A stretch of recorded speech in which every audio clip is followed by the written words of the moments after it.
Whether it's a challenge, a difficulty, an experience, an opportunity for growth, a challenge by any other name would smell as sweet. Hello there. It is that time again. Grab your legend pack, crank that speaker to 11. Welcome to Legend. What does a challenge even mean? I mean, we use that word all the time. We see it everywhere. Chances are, if you're listening to this, you have been a part of a challenge in the last 5 years, in the last 2 years. You have joined some kind of a challenge. But what's interesting is that, like so many other commonly used words, there are multiple meanings and context is everything. Hi there. For those of you who I have not yet met in person, my name is Amber Griffiths, and I'm a maker of legends, like for reals. I'm also a brand strategist. I want to talk to you today about challenge, the word challenge. When we're frustrated and the technology isn't working, when the weather didn't cooperate with our event, we say, this is a challenge. And it's not seen in a good light. And it's kind of like our way of saying, okay, I just give up. This is challenging. And really, this is too hard. And I think more often than not, we mean it's too challenging when we say, this is a challenge, this is challenging. But when we sign up for something that's going to help us grow and require us to do something like hard, something new, something exciting, it's more than a workshop. It's not just the teaching. We have to do the things. It's called a challenge. And some of us get really excited about the potential outcome, even if we're not excited about spending an hour doing it every single day. So, how do we use that word? When is it positive? When is it a burden? And how do we interact with that word? Now, it's one thing for you and think about how it affects you, but also look at it for your clients. When your client says something is challenging, are they saying it with an excitement? Are they saying it with dread? When they let you know that they're setting up for a challenge for you or someone else, do they say it with excitement, or is this just one more thing that they have to add to their to-do list? And when finally this challenge actually begins, are they saying, oh my goodness, this is so marvelous. I'm so thrilled to be doing this. Or are they saying, "Ugh, I would rather eat a bug. I really do not want to do this assignment. Or even, I'm just not doing this assignment. I choose out. This is not a thing." And not just, again, not just your challenge and your stuff, but when they sign up for other challenges, what are they sharing with you about those challenges? And what is it that makes the difference? What is it that gets us to say, oh my goodness, this is a challenge versus, oh my holy, this is a challenge, frustrated, stuck? What is it that gets us to show up and be excited? What is it that gets people complaining that they didn't have the link? How we handle challenges in non-business life often, and so too for our clients, shows how we will handle the formal challenges in business life.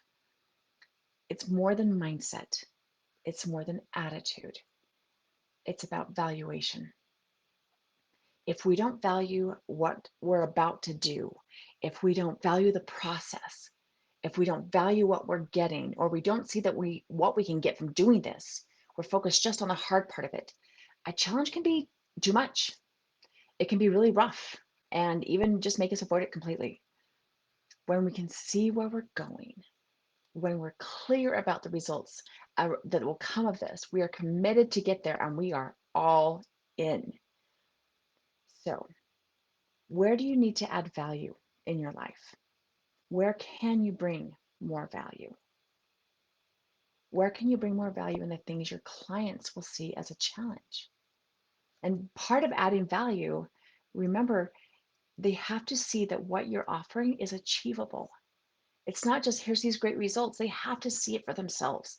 They have to see that clear path of, oh, I can get from here to there. That is possible. A challenge can be super stimulating. The framework that we look at the challenge through will determine everything. It dictates everything.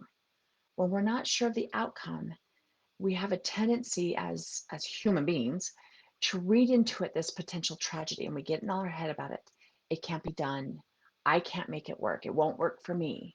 I'm going to try. I'm going to fail. I'm going to try and get distracted and get busy, and all these things we work up in our this terrible story, this tragedy, ready to happen. But when we're reading into this tragic ending, we miss out on all the opportunities of the moment. We miss out on the opportunity to celebrate every single moment along the way. We miss out on the joy. we miss out on life. We get so focused on why this is so hard. Did they not realize that I'm trying to do 20 things at once here, including build a business and school from home and be a human? And oh my goodness, maybe today I get to shower.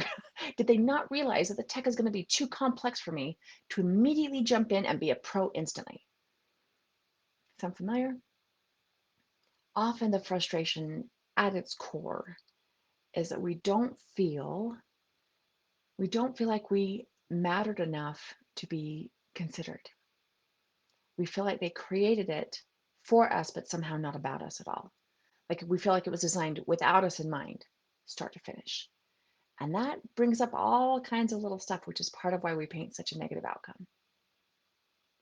So, where can you show up as an oasis for your clients, for your people, for your community?